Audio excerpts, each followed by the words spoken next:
G'day, folks.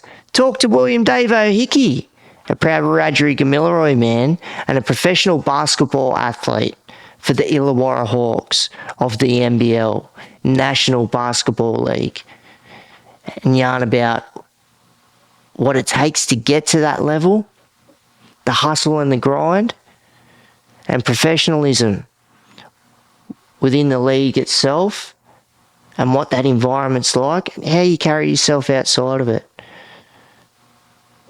and what it's like as a proud Aboriginal man playing within that league. And the First Nations focus within the NBL is fascinating. And yarning about, talking about Aussies playing in various leagues around the world, like the NBA over in the States. Loved it. And if you like the podcast, hit that subscribe or follow button. And we've also got a Patreon page. The link is within the description. So if you want to roll with the squad and become a patron, that'd be great. And want to thank our sponsors, Permobil Australia, the greatest electric wheelchairs in the land. Wouldn't be sitting in anything else but these four wheels right here. And they've got great assistive tech also. So righto, let's get into it.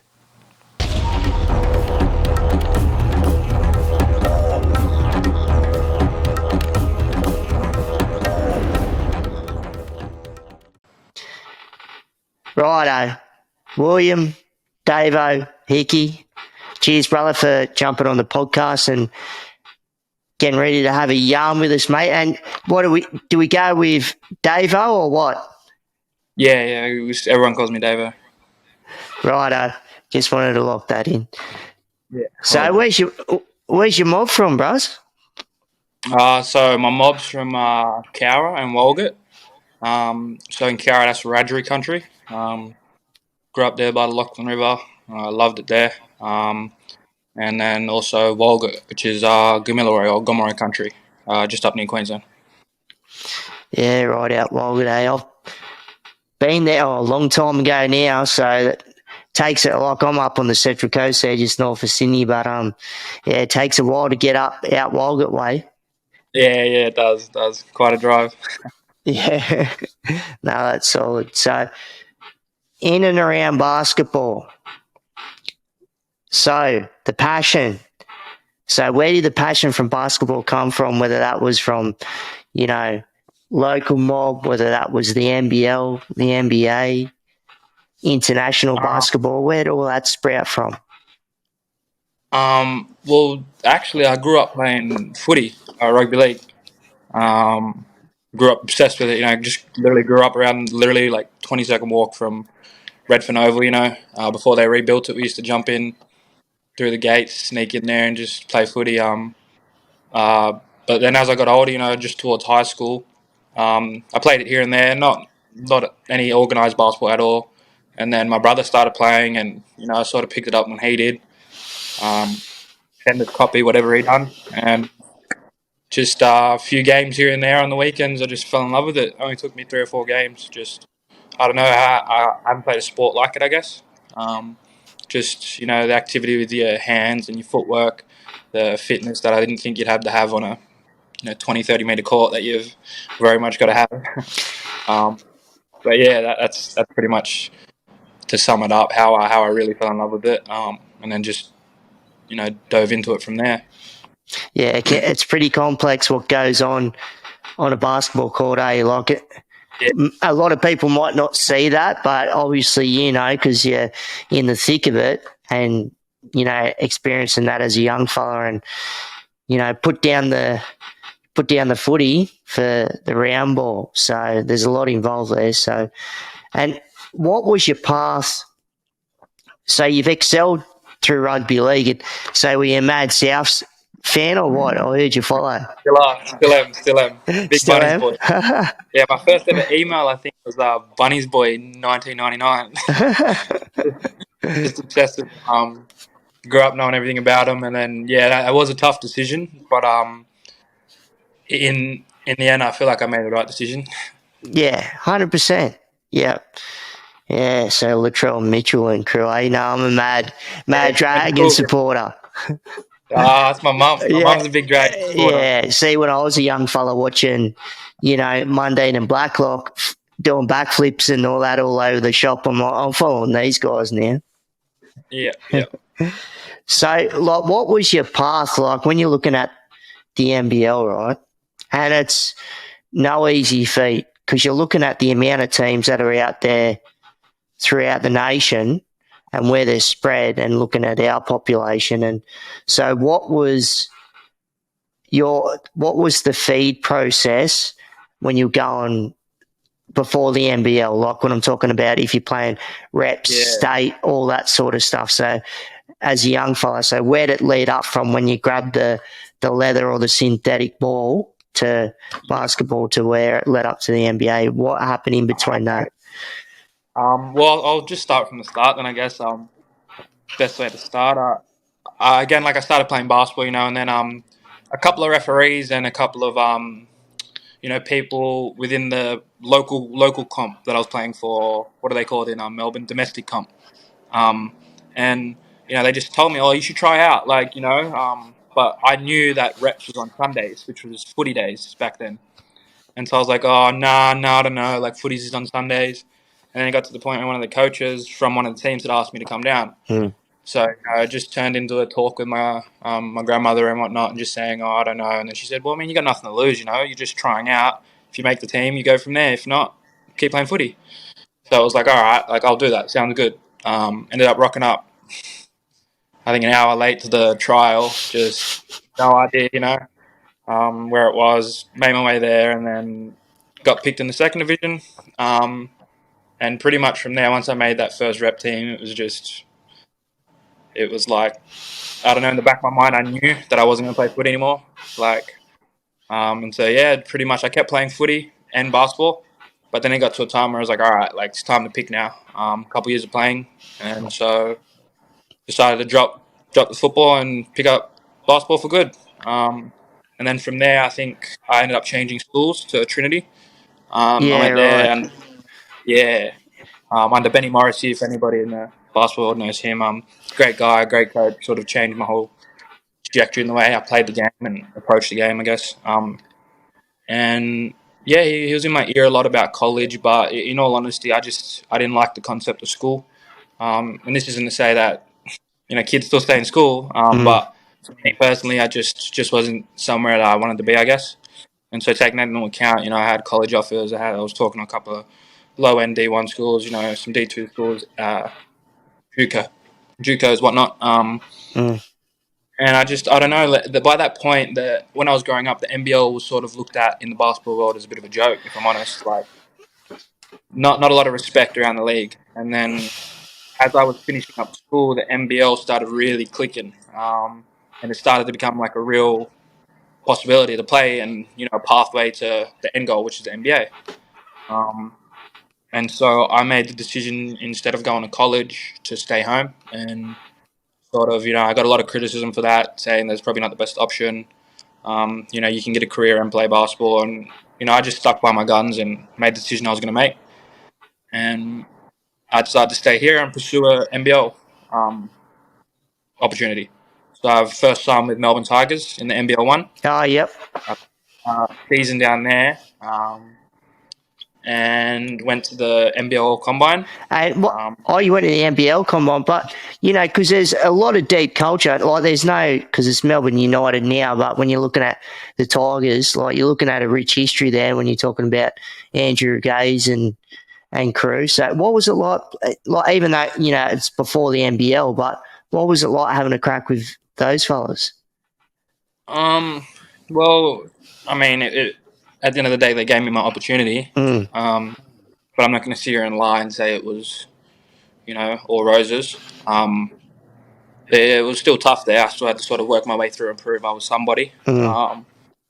And, limited minutes where, as I feel like every athlete feels, you feel like you should have more. But through that combine and, having a good season, putting up a couple of highlights here and there, ended up signing with Southeast Melbourne as a development player. That's and awesome. then that was the start of it. That's awesome. Yeah, and what would you say, because if you're going back to Trinity, because that would you'd start to develop a style of play. Yeah. So, if you sort of put a blanket across yourself, what would be your style of play as a guard? Just in general right now. Mm. I'm very reactive. That my game is based off of reads more than X's and O's. And I feel like that's probably one of my biggest strengths is just being able to react and read what's given to me in the moment rather than try and plan something out. Like an example, a lot of guys will sort of set a jab step or a move up Mm. to say, oh, once I do this, this means I might go to the left. Whereas mine's is I'm not doing it to set you up for anything. I'm doing it to see what you're going to do. And I'm reacting off of what you give me, not what is supposed to happen. Does that make sense? 100%. Because do you reckon footy helped you out a lot for that? Because I know a lot of black fellas when it's got to do with the ball in their hand and where it's pure reactive. Like it's not like there's set plays. Yeah. Yeah. Yeah. Yeah. Yeah, but that's what they call it, right? Black magic, yeah? Yeah. Yeah, and that's well, I feel like a lot of black fellas get that just from playing in the streets. Like my whole days used to be finish school, and the very first thing was get some hot chips at the shop and head straight to the oval with my footy. And 20 of us boys playing footy every day, all day. Like no rules. All it is just throw the ball out and let's play. And that's I feel like that's where a lot of like the magic comes from black fellas in the way that we do things that some people think, what was that?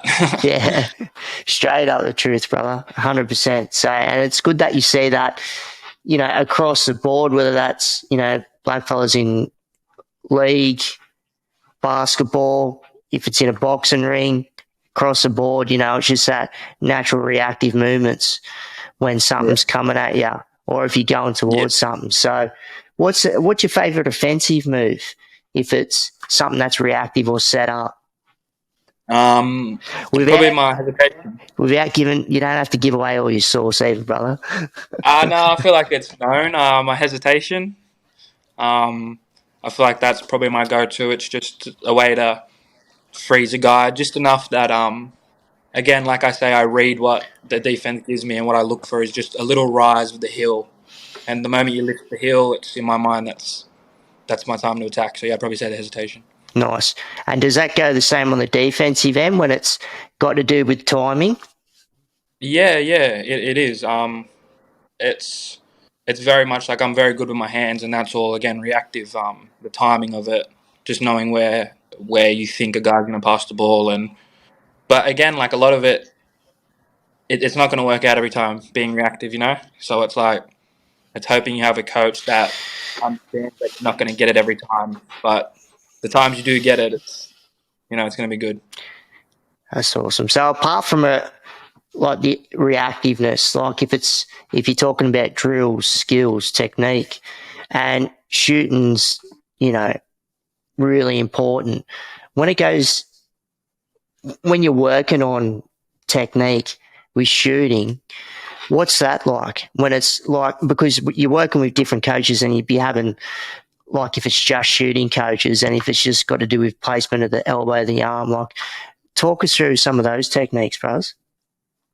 What do you mean exactly by that? Like, can you? Yeah. So, like, when it's got to do with techniques, like, Yeah, because if you're shooting a certain way, and then you might have a coach that comes to your side, and they might go, "Well, hey, if you arc up your elbow this way, or you stand upright, maybe a little bit this way, or bend your knees in this certain direction, you might get a bit more trajectory and lift and for all that sort of stuff." Yeah. Oh, you get that all the time. At the end of the day, everybody wants to sort of, if they see something that they think they can fix, again, it comes back to, us as humans just being a bit egotistical, I guess. And it's not a bad thing. It's, genuinely trying to help. But it does get to a point where you're sort of getting so much information. And I feel like that's what happened to me, to a sense, like a lot of information telling us how we need to shoot the ball, what we need to do. And I found that the thing that's best is finding what you're comfortable with and just no matter what, sticking to it. Yeah. saying if it ain't broke, don't fix it. So I'm trying to get to that point where I can just get it right by feeling and not too much thinking about it. Yeah, 100%. Because you see some of the great shooters, whether that's, reactive or technique, and you see what works for them, and everybody's different. But, if you can get your own little system going, that's what counts, eh? Yeah, exactly right. Yeah. So, brother, like, you've had some good experience there, like Southeast Melbourne Phoenix and then Melbourne United. Now you're with the mighty Hawks, the That's it. Illawarra Hawks. So, how's that been? Like, when you've gone through three different ball clubs, and one's gone through like a major change when you've got where they used to be the Tigers, but now it's United, and then you've got Southeast, which is a pretty new ball club. So, what was the experience like? Because you got Mitch Creek with Phoenix, you got Chris Gordon with United, and then you got the big fella Sam Following with the Hawks there. And when it's got to do when you're learning or just playing with some of these guys, like, what's some of the tools and that you take off, like working with some of those teammates along the way? Well, I feel like those first 2 years at Melbourne and Phoenix, they were very eye opening. Like you just mentioned, like you learn a lot, and I guess the best way to sum that up is like coming from juniors, because again, like I didn't go to college or anything. I just went straight from juniors to the pros, and it's sort of an eye opener because you see you understand that there's more to just playing basketball and what it takes to be a professional. Um, and in my first year, that was a lot of growing and understanding what it sort of took, So I guess if I can say I took one thing out of that year and from some of those guys was just being better how you hold yourself and yeah, just coming with that, and then Melbourne United, being around guys like Delhi and CG, Joe Chul, like that's you learn a lot, not just off the court, not just on the court, but off the court as well, And I feel like that's what it was, Like they were learning years, not just learning basketball wise, but learning life lessons, and learning how to be a professional on a whole. And it would have been big from Delhi too, eh? Like someone that's Oh been yeah, been over in the NBA and got himself a championship with the King, yeah, LeBron James. So that would have been priceless, like taking that yeah, on. So what was it like? 100%. Yeah, and what was it like? What playing and just being alongside Delhi, and just what sort of energy does he bring? Well, first of all, he loves Bitcoin. He'll tell you about it any chance he On gets. the But, crypto. he loves it. I think he's got a Bitcoin counter, a Bitcoin like counter on his counter at home. Lets you know the daily price. There's a little side story. But yeah, no, he's a great bloke, man. Like you can understand why he made it back to the league. He's a very good culture guy. It was very like that alone was something to see that was very cool. He just the way he can sort of bring guys together, and it's like he's a coach, out there. It's very yeah. You understand why guys sort of get to where they get, and he's the epitome of the professional. That's the best way to put it. And so Yeah, it's like kind of take lessons and bits and pieces off of different guys and what they're great at. that's interesting.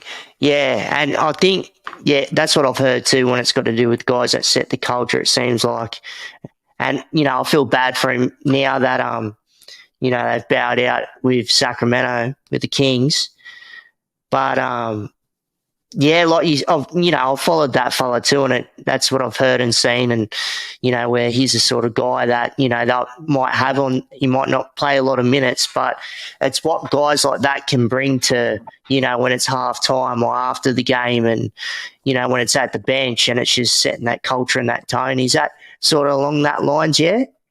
That's exactly what it is, man. Like he's asking people to hold a standard, and if you don't hold that standard, he'll do his best to keep you accountable. He's just like I'd say the best thing about him is just sort of like again, the presence he has, it goes deeper than that. Like, he's just like a great guy. Like, you feel like genuine love from him, and he's cool. Like, just a good person to be around he and have around in a group setting. You know. That's awesome. And just seeing his tenacity, I remember just watching him in Cleveland and just his tenacity. Like, there was a loose ball, like he's all over it, and it's almost Yeah. like he's got a NRL ball in his hands. You know what I mean? Yeah. Which is That's it. yeah, which is awesome. Yeah, and you'll get that, anytime he's on the court, pretty much, training or game. He's going to put it all into it. Yep. And oh god, that memory just clocked in then when Mitch Creek, when he bloody pulled that dunk on poor old Delhi, but he tried to stand 10 up on him. feet. I was 10 feet from that. That was. Oh, were you? Yeah, I was 10 feet away. You can see me on the bench as it happens. Like, it was crazy. That was wild. Yeah. But they're But, both doing well, yeah. yeah. So the Hawks been around for a long time, this organisation. So how has it just been a part of that mob, that culture, playing with, because you've got a bigger team. Well, I shouldn't say that, but you've got Sydney, and obviously that's a bigger area. But when I'm looking at, because I do, go for some of the more rural sort of teams as well, when it's smaller markets. So, and the Hawks, for what they are, they do stand head and shoulders above, some of the other teams in there too. So how is that culture playing for the Illawarra Hawks? Oh, it's awesome. Well, there's a reason they've been around for this long, You can't stick around this long without building some sort of culture. And just the tight knit feeling you get from like the community here is you can really feel that like it's somewhat a small city. Like guys here will say, "Oh, where you've got to go is ages away," and I'll look it up on Google Maps, and it's only 20 minutes. Like it's very small, and you can feel that just walking around the city. Like there are cafes that we go to, there are people that will just pull us up and just tell us, "Oh, like go to the Hawks." Like it's a very, like I said, tight knit feeling in this community, and that alone is like its own sort of bonus, But the club themselves are awesome as well. The way they've treated me and the way they've helped, just with my career and me becoming a professional as well. They've been awesome. Nothing but respect for them. And how's Coach go? What's his style like? His style, angry. No. He's like a great very, Popovich style, eh? yeah. He's very chill, but he just sort of he expects excellence from you. If he's bringing you in, he's going to expect the most from you. And I've found as long as you listen to him, like you two will get along well. I'm sure that goes for most people, but him especially. As long as you're just doing what he asks of you, especially on the court, then he's cool. That's awesome. You still use a snake pit there or what? Yeah, that's what we train every day. Yeah, I thought so. Number 6, the jersey. Any reason why you're wearing that number? No, 1 year. I think it was my third year playing. I got number 6 given to me because my number was taken, and then I just moved to Trinity, and then I just happened to get number 6, and they're from both teams, so I just took it as a sign, as like, hey, that's your number now. Fair call. Stuck with it. Nothing too special to that. Pre-season training, you up in that now? Pre-season, yeah, we call it pre-season. Yeah, got a bit to go, but it's good to get in early, yeah? Yeah, there's a few of us boys here just getting in work, down here playing NBL1 and being good. So yeah, we'll just keep working at that, and hopefully by the time the season comes around, all the pre-season and pre-season pays off. Yeah, because you got to be fit. I think a lot of people underestimate how much cardio goes into basketball, Yep. Oh, yeah. Which is huge. Yeah. Funny you say that, I grew up playing footy, obviously, so I've got a lot of footy mates. And one weekend, I think I was about 18, we decided to put a Redfern All Blacks basketball team into the comp where I was playing through my juniors, the local comp. And the boys get out there, and after about 5 minutes, we have to call a timeout because they didn't realize how much running there was. They were just like, that's what they said. They were like, "Bruh, I know it's only 20 minutes, like 20, 30 meters, but I feel like I'm doing suicides." Yeah, It'll do that to you like, real quick. And it's just a different type of fitness, and you can hear that from a lot, like Uncle Choc. He talks about it a lot, like basketball different and fitness and footy, boxing fitness and footy fitness. They're just different. Like you build yourself for different sort of cardio aspects of each games. Whatever it needs, whatever you need to do in that game. yeah, true. And That's it. It's all about conditioning the body, hey? So in regards to that, what's your training regime like? ours is like a day to day. Yeah, just sort of your day-to-day and what goes on through the week, so... Yeah, so like we'll usually go gym in the morning, anyway from 8 to 9. We'll get in there, and then after that we're on court. We have about an hour break, and then we're on court and finish up around I'd say at the latest 1 o'clock. But yeah, that's it pretty much day to day. We get 2 days off a week, and yeah, it's a very very blessed lifestyle. Like when we put it into perspective. Nice. And how do you prep for a game? So before the shoes go on and you're sort of ready to rock and roll and the lights hit out on the court, so how are you feeling and what's going on? Nerves or what's happening? No, I don't. I mean, I would lie if I said I don't get nerves at all, but I don't sort of get scared in that way. And I don't really have like a routine I go through. I just turn up to play, I feel like as long as I'm there and as long as I got the ball in my hand, I'm ready. That's good. Good. The NBL getting stronger year by year, which is awesome to see. Like, because I was not the year just gone, the year before, I was there in the grand final when they were breaking records, and it's good to see that this is continuing and the calibre of players that were good on home soil, the imports that we're bringing over. Young college kids starting to come back. Oh, yeah, and when you're looking at the NBA keeps poaching NBL players. What's going on? Look, it's sad for the level of competition that we're going to play against, but it's nothing but good things for the league. Just gives the rest of us something to really knuckle down on and show us that the possibility is there as long as you work hard enough. That's it, hustle and grind. So, and I think he's going to throw this young fella through the hoops. So when it's got to do with the Next Star program, and I love what the NBL do with that, like with the various teams and where it can lead some of these youngsters. So he's just signed up AJ Johnson from the US. Yeah. So what do you think of this young guy and how he's going to fit in your team, Buzz? He looks talented as hell. And like as long as he comes in with the right mindset, that this isn't gonna be easy. You're not just gonna come in and sort of take over. And it's not to take away from his abilities or what he can do. I'm sure he can do that, but it's just to expect like a different type of basketball than what he's used to. Like different countries play different styles of basketball, and over here it's really, really defense driven. And that's all. As long as he comes over here and he plays defense, the sky's the limit for the kid. Like he's obviously got talent through the roof. It's just about putting all of that together and making sure, he turns up every day, ready to work. But he's going to fit beautifully as long as he makes the right decisions and the right moves. Yeah. Hey, well, if you look at what the Hawks have done previously, when you look at LaMelo Ball, Yep, exactly right.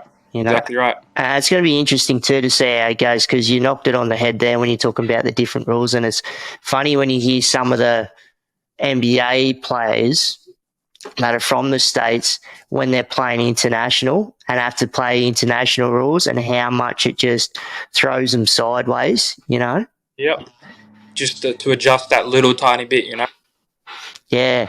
It's like, it's not like you can't play like a James Harden and think you can just get away with all this stuff when you're playing internationally, because you'll get pulled up left, right and centre. Exactly right. Right. Yeah. So, Hawks, solid lineup. How do you reckon you will go for the season coming up for the 2023-2024 season? How do you reckon you're going to hold up? Hey man, I'm excited to see. I feel like we've got a good group here. A couple more pieces, that we're going to add, and hopefully we get a good import big, or something along those lines. But we'll see. It's up to the staff, obviously. But I'm excited. Like, I'm really excited to see what we're going to do. I feel like we're coming in with a lot more hunger this year. Like, we've got 4 guys here working out. Sam Frolling's coming back a bit soon from Japan. I think we're going to end up with about 6 of us here on a whole. Just all working in the off season, which is like, you don't really tend to hear that from NBL teams. Guys usually take off to different parts of Australia or even the world to make some money. So the fact that we've sacrificed that to stay here is like, it excites me. I'm like, we're really going to be ready coming in. So I don't want to speak too soon. I don't want to speak too highly of us, but at the same time, I'm very confident in what we can do as a club and what we can do as a team with the roster we've built. Yeah, that sounds great, because it sounds like you will be already past the warm-up stage when the season starts. Like, you're hot hands, hot feet, ready to rock and roll, which is awesome. So, when you've done some of the rounds around the country, and Perth's probably bloody one of them. So, what's one of the most hostile crowds in the NBL when you're playing? Ooh. Probably Perth, closely followed by Cairns. Cairns. Yeah, they've got some guys up there that love to talk, but Perth number one. Oh, Sydney's pretty bad too. God. Nah, yeah, Perth would be on top, and then second would be between Sydney and Cairns. Yeah, I've been in that Kings crowd. It's all good, giving you guys a rubbing, so that's all right. Yeah. So, who's one of the most in the NBL? One of the most intimidating players To play against? To play against.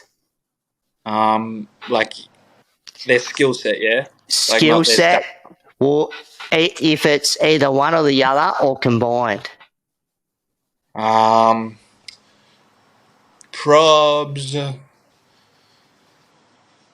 I don't know. I don't want to say I'm scared of anybody, but when you switch on to Bryce, like you're in for a challenge. That one is like one of the toughest. Yeah, one of the toughest guys I've guarded, because you can't play off of him, but you can't play up. It's like you've just sort of got to stay in front, and whatever he throws up, hope he misses. And yeah, that was cool to sort of play against somebody like him. Yeah, I'm sure there's others. It's just can't think right now, but Bryce would be like probably number one. Yeah. Yeah, well, it's good getting different looks though, because then that's only going to make you a better player, especially when you're seeing stuff you might not have seen, or people move a certain way, or whatever it may be, and that's just building up your tools, brother? Yeah, exactly right. So if you look at Mr. Xavier Cooks now that he's got his wings on and flown over to DC, so now he's gone. Who do you reckon, when it's got to do with, there's a lot of guys that are stepping up, who do you reckon sort of up that top tier when you're looking at? Keanu Pinder. Keanu Pinder. Straight up, brother. The black fella, I think he's next to go. Yeah. If my money was on anybody from the league that's been playing in the league, not a next star, I'd say him. Yep. Yeah, he's solid. Yeah. So, and he's along that line, so reactive too. Like, man, and he's got some hop on him, big time.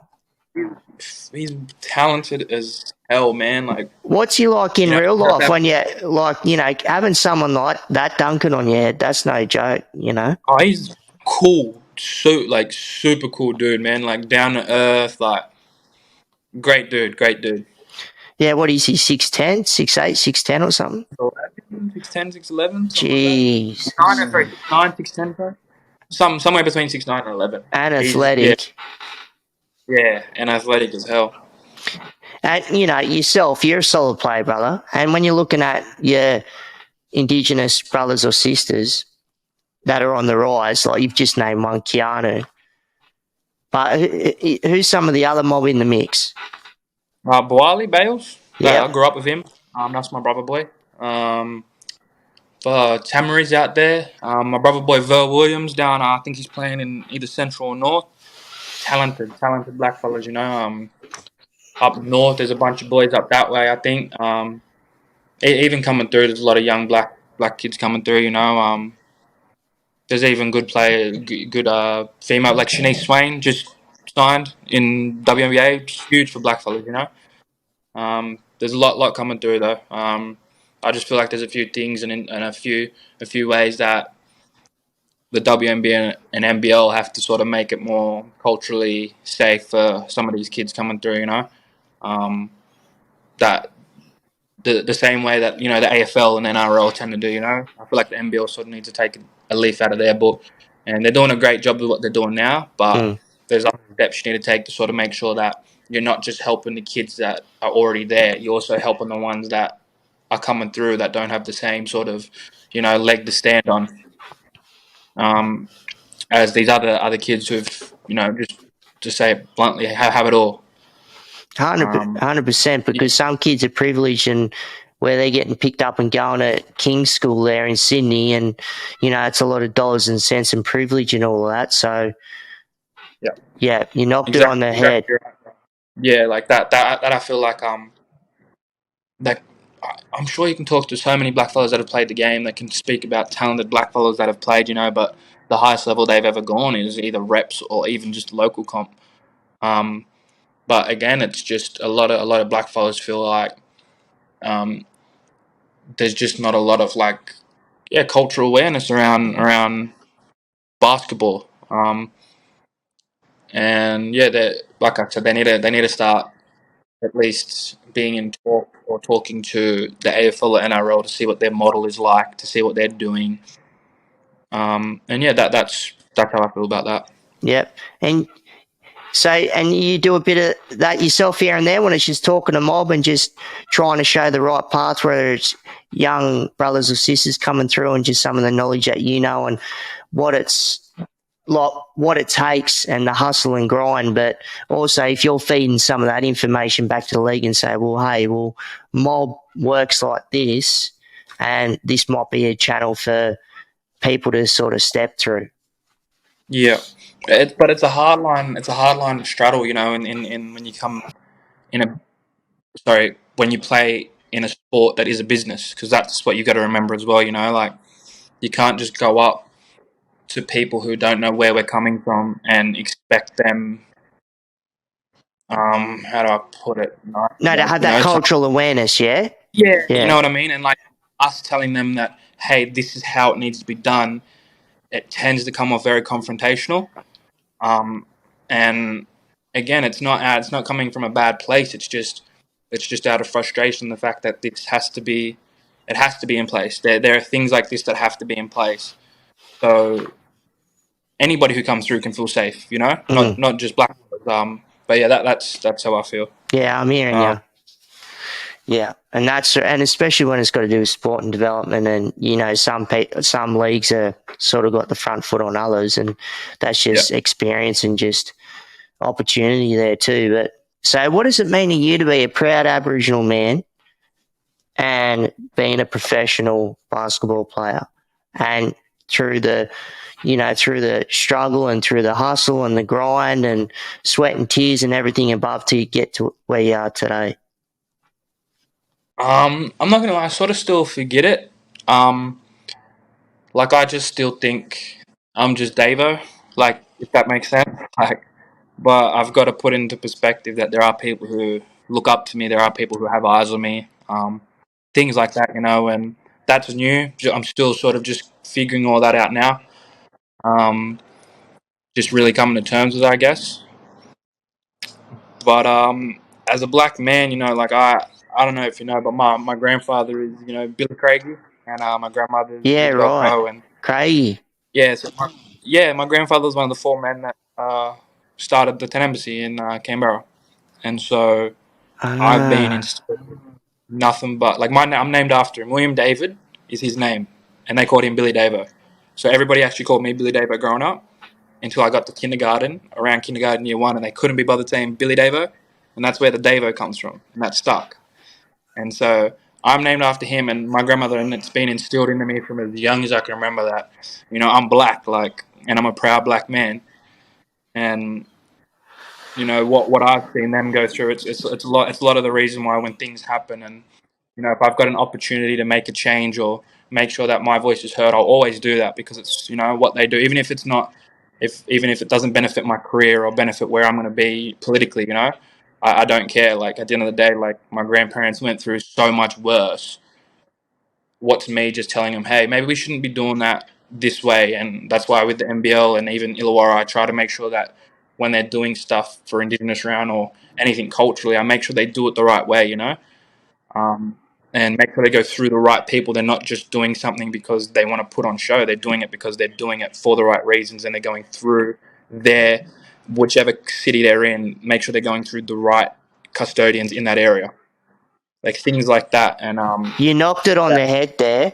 Like, that's so important. Like, it's not, because I harp on about this stuff all the time, whether it's got to do with work or other situations when, I'm Wiradjuri Gamilaroi, but I don't go rolling on Budgeriong country or Warlpiri country, or, this is a map behind my head here, so there's hundreds of different tribal nations, and you can't just exactly go rolling up and just, like, you're Indigenous, but you got to respect the people that reside in that land and the land itself. Like, it's a total different ballgame. And language sets, like everything, cultural beliefs, everything. all of it. Yeah, like, growing up, like when I used to be with my grandmother's, if we were on, you know, if we're on Bunjalung land, Yeah. and we're out or we're camping or we're out doing whatever, like we always used to get told, like, don't muck up, this isn't our land. Mm. And then as a kid, that would always keep you on edge, like, why can't we muck up? What do you mean it's not our land? And like, once you get older and explain to you, it's like, it's about having respect on whose land. It's like, like, we're not from here, this isn't, we don't know the area. And so things like that, where you just sort of, you put in perspective as a black fella, but trying to explain that to, a Gubba isn't really going to go the same way. No, no, no. And About where you've got to sort of come at it. You got to come at this in a way that they're going to understand, but they're not going to be offended by you telling, like, them being offended by just you saying, yo, you're doing it wrong. mm, And like I was saying before, it comes back to the whole ego thing. They don't like being told a lot of the time that this is wrong. And it's about coming at them in a way that we can all come to an agreement, and it's not so confrontational. yeah, that's it. And it's just exploring that, because there's been times like where I've been in certain parts of Australia, and like, say there was one mob in the centre, and we're talking to this fella, and English was his third language, and how's this, right? And this, you don't hear this stuff, like, and it annoys me these stories don't get out here. This bloke was in his 50s, and this is back in 2017 when I met this fella, and he walked in off community in 1986, right? And he didn't know of white existence, didn't know, right? And he's walked out, and then the rest of his mob went, like, because it was a small family unit, and he stayed in and ended up cruising into Alice Springs, and the rest of the mob went back into the desert. And meeting this fella and talking to him, and you go to shake hands, but you don't. That's not cuss. You only shake hands when it's sorry business.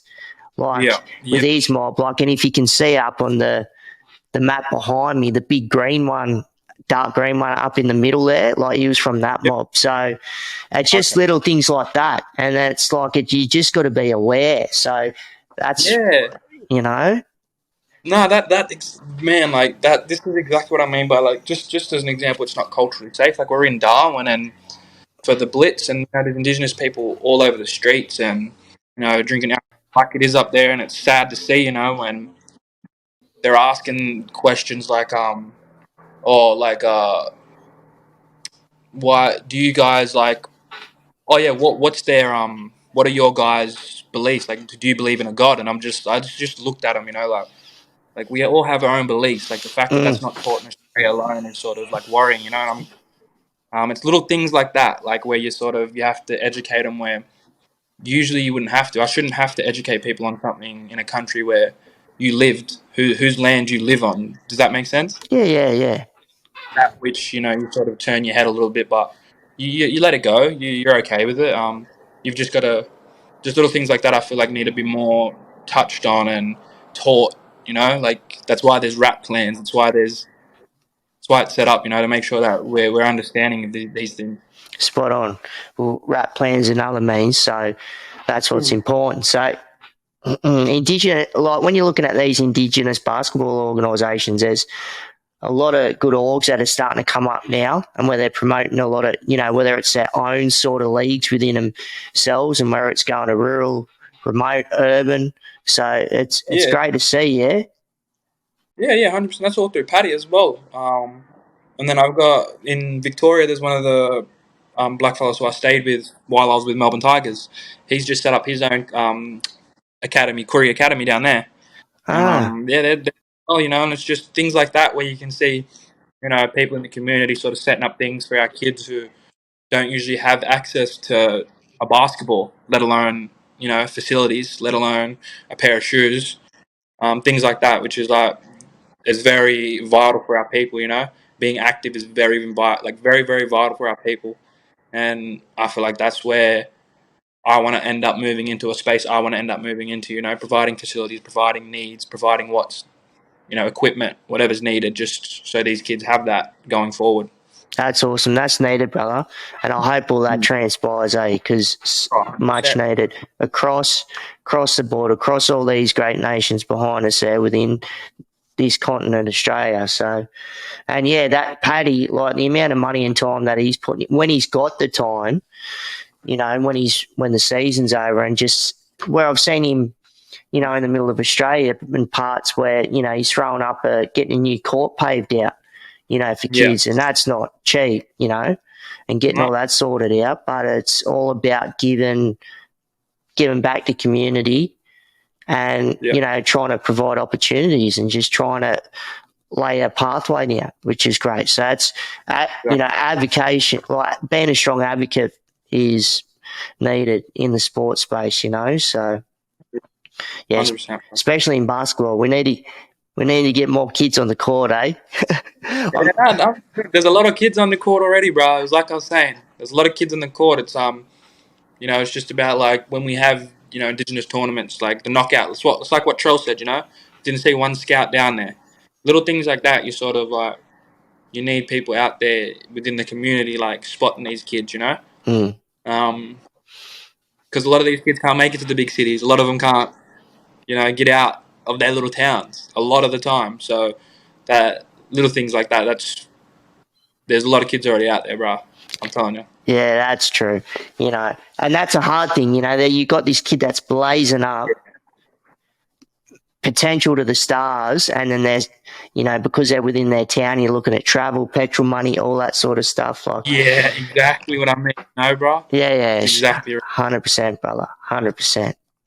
And when we're looking, man, there's some talent coming out of this country, and it's been good to see. Like, and the talent that's, whether that's on home soil, and where you're seeing some of this talent, you know, when it's got to do with the NBA or Europe.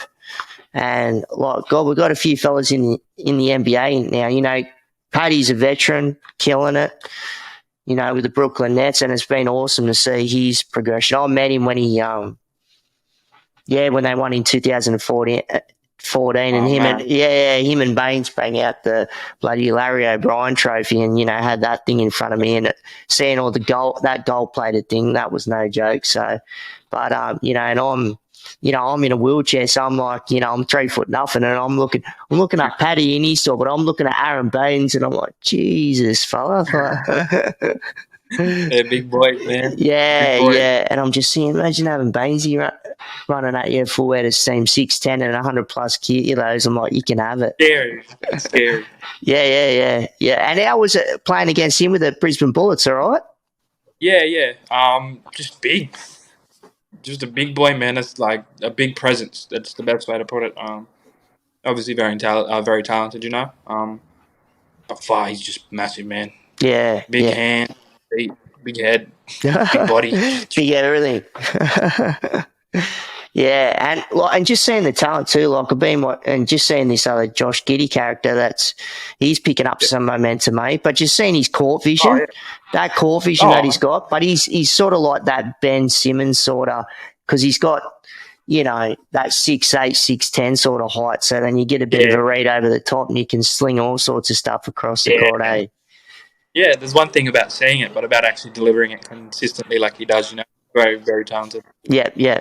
Favourite NBA team and favourite player in the NBA, whether that's past or present?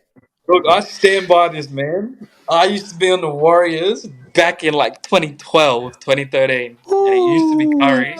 And then once all the bandwagons came in, I was just like, yeah, look, I'm done. And if I'm honest, I don't really support a team. I'm more watch guys. I used to have favorite players, and I still do. Have like players I like watching. But once I got to an age where I was like, I'm aspiring to play against or with these guys. I sort of can't. There's a point where you got to stop idolizing, and and it's just a mindset you've got to turn yourself into. Same thing you do with the NBL, as you're growing up. And yeah. So, yeah, because then you're setting a challenge on yourself because you're trying to raise the bar for yourself when it's got to do with exactly right. the level of basketball that you are playing and you want to play and you want to continuously keep that bar where it is or keep pushing it up, eh? Yeah. Exactly. I used to be a mad Supersonics fan, Sean Kemp, Gary Payton and crew, but they're gone now. It's moved down to Oklahoma, OKC, but I'm the same. I'll follow players and following all the Aussies over in America or overseas, like Dante over in Europe, and and and then and it's the same with the NBL as well. Like Kings, and I go and watch Kings games, but it's it's more just looking at the players, and appreciating their talents and what they can do and how they can play within that team environment. So yeah, exactly right. Which is awesome. So, have you watched any playoffs, NBA playoffs recently, or what? Yeah, I've been watching the playoffs. I didn't really watch throughout the year, if I'm honest, but I've been watching a lot of the playoffs. Like once playoff basketball comes around, best basketball in the world, nothing compares. Been watching a lot of it. Yeah, and right now I'm just looking at the score. Oh, it's finished up. So Warriors got up. 127, 100 over the Lakers. Sorry, spoiler. Oh, well, this podcast is going to come out later. The Warriors, oh, man, watching that Game 7, with Curry against Sacramento, and just the stuff he can pull, just like he's shooting from range and just, catch and shoot and all that stuff. But there was one section where he dribbled through the opposition and just went through about 5 guys and just, nice little layup. But just and because I've seen, Kyrie do this too, and some of the other guards where it's just the trickery. And that's what I love, where it's like guys that, it's not LeBron's where it's like 6'8" and you're built like this and you're trained, you sort of built, you're using, you're utilising what you got and you're using your trickery and mastery around it, and that's when you're smaller, you've got to compensate. That's just the reality of things. You're not as tall as guys. You can't dunk on them. You can't, shoot over them. So there's other ways you've got to be able to be effective. And when you're smaller, I feel like these smaller guys tend to be more creative with their moves, their dribbling, whatever it may be. And it doesn't take away that I'm sure I know a lot of guys that are out there that are big and have the skill set, but they're usually elevated because they're tall compared to a guy who's smaller. And I just don't think people the average viewer, average fan, they don't understand how hard some of the things that these guys do. It's like when I hear say along the lines of oh, this guy's not playing in the NBA, he's shit or he sucks. It's like, man, you don't realize the bottom guy of an NBA bench in any league in the world would average 20 or more. Any league. I don't think guys realize how good these guys are. And just the level that these guys play at. But when until you actually play the sport or you're involved with it and you understand how hard even just dribbling a ball is, then you can appreciate it. I feel like that's the same with any sport that you look down on until you play it. That was me with golf. Oh, you can have that. No, but yeah, golf's awesome though too. Like obviously, but It's yeah. fun, but man, they make it look easy. They make it look Oh easy. God, It's yeah. so hard. Hey, have you watched Full Swing? Full Swing, is that the documentary? Yeah, it's on Netflix. Yeah. I've watched a bit of that. Oh, brother. The PGA Tour documentary. Yeah, it's like a PGA, and then you got Yeah. I the was live watching a bit of golf, that. and you got the friction between live and Yeah, PGA and all that carry I on. was watching that for a bit. Yeah. Oh God, talk about documentaries. The Last Dance, far out. Yeah, back in 2020, had MJ, he's a cousins. ruthless Hey, man. yeah, ruthless. Didn't care. Had Yeah. cousins text me after that came out, like, "Hey, I want to get back into basketball. Can you help me?"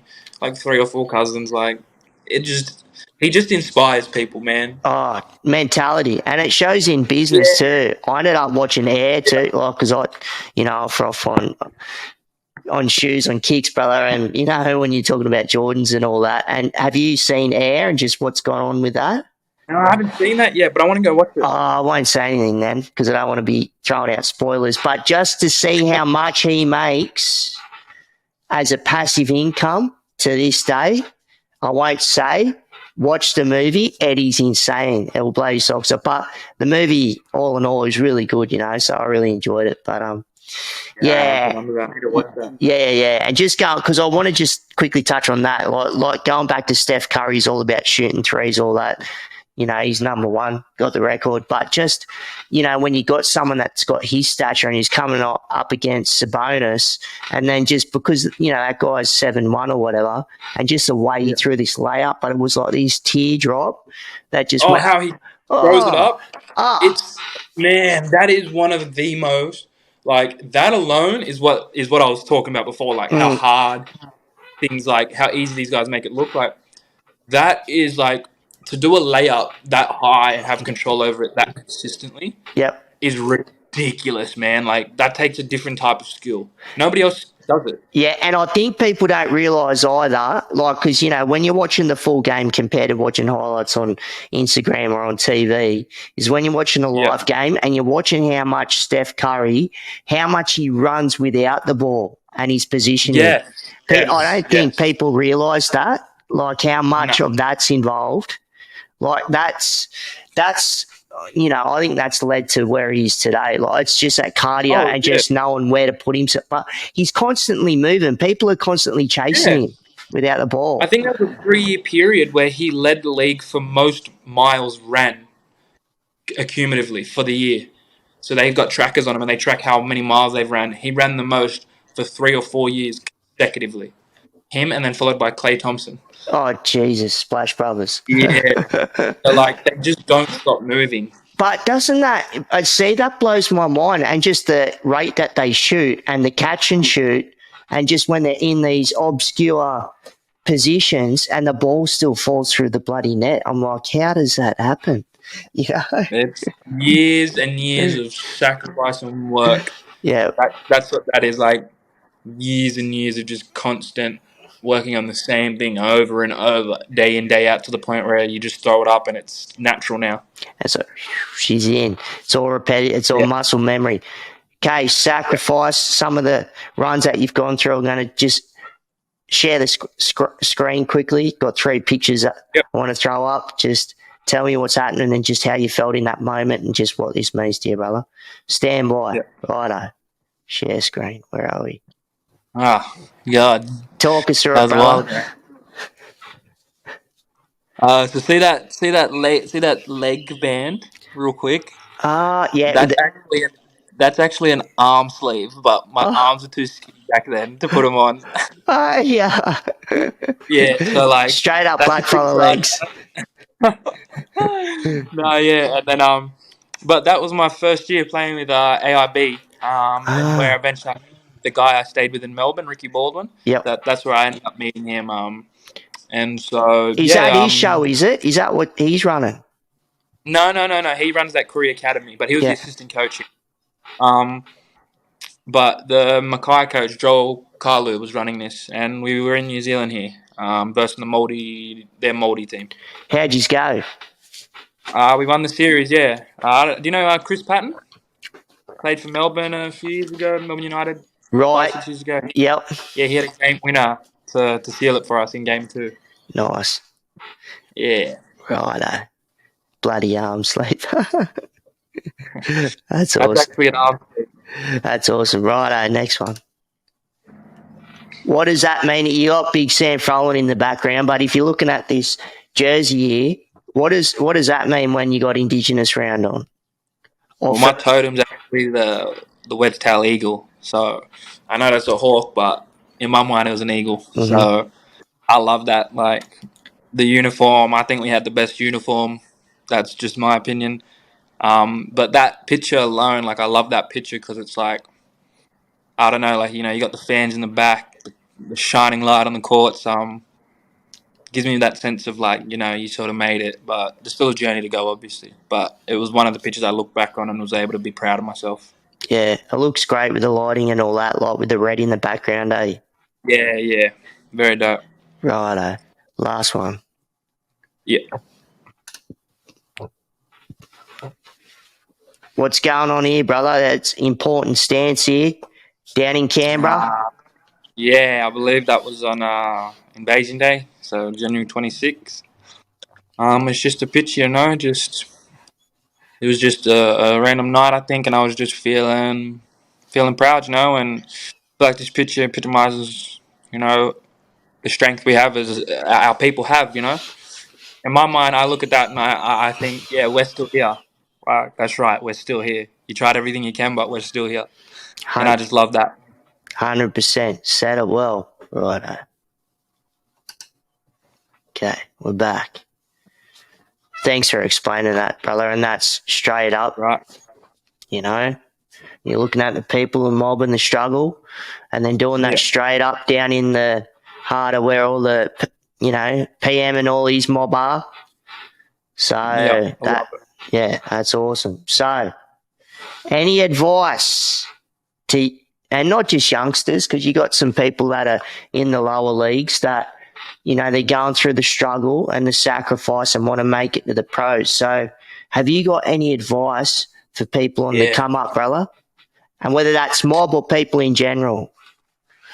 The biggest piece of advice I find is like, just like it's so cliche, but like, just stay with it. Like, don't quit on it. And like, I tell people, like all my cousins, this, like, or who I can, just don't quit, because growing up, I never made state teams until under 20s.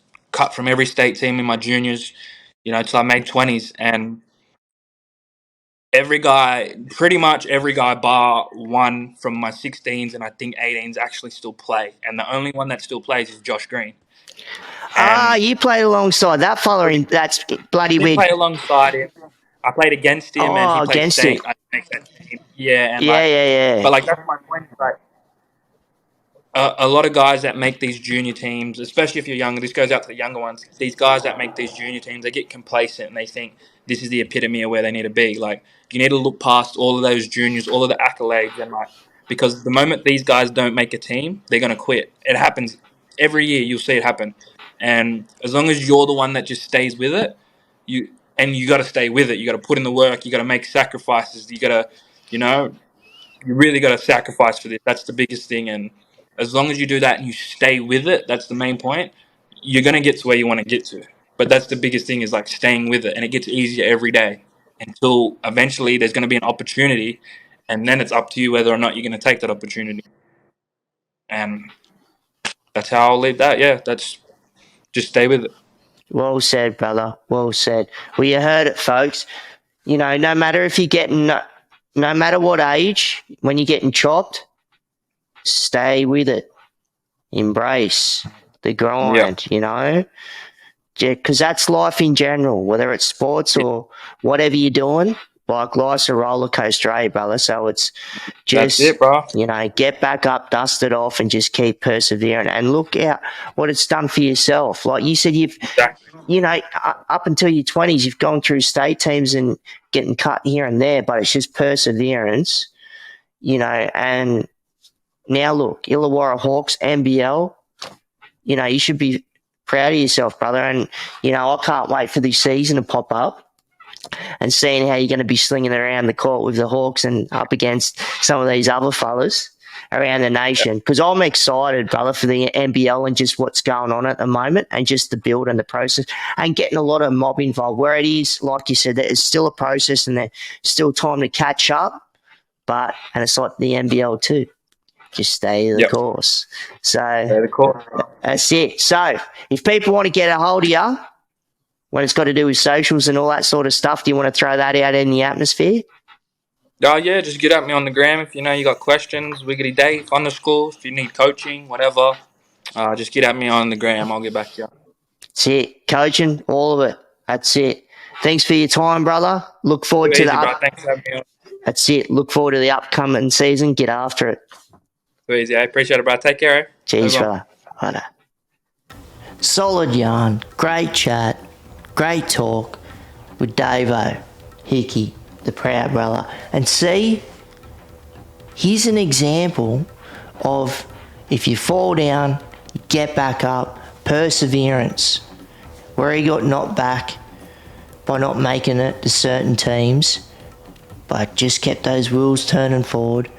And now look, in the professional ranks, in the NBL. So if it's you, and you get knocked back, get back up, dust it off. If that's your dream, if it's basketball, any other sport or occupation, whatever it may be, keep moving forward. You might make it to those ranks. Loved it. Keep up the work, brother. Can't wait to see you playing in the upcoming season. And if you like the podcast, hit that subscribe or follow button. And we've also got a Patreon page. The link is within the description. So if you want to roll with the squad and become a patron, that'd be great. And if you want to get in contact with me, you can get me via Instagram at streetrollandcheetah or email, one word, streetrollandcheetah@gmail.com. And we've also got a Facebook page, Keep Rolling with Jake Briggs, so check it out. And want to thank our sponsors, Permobil Australia, the greatest electric wheelchairs in the land. Wouldn't be sitting in anything else but these 4 wheels right here, and they've got great assistive tech also. So righto, we'll see you on the next one.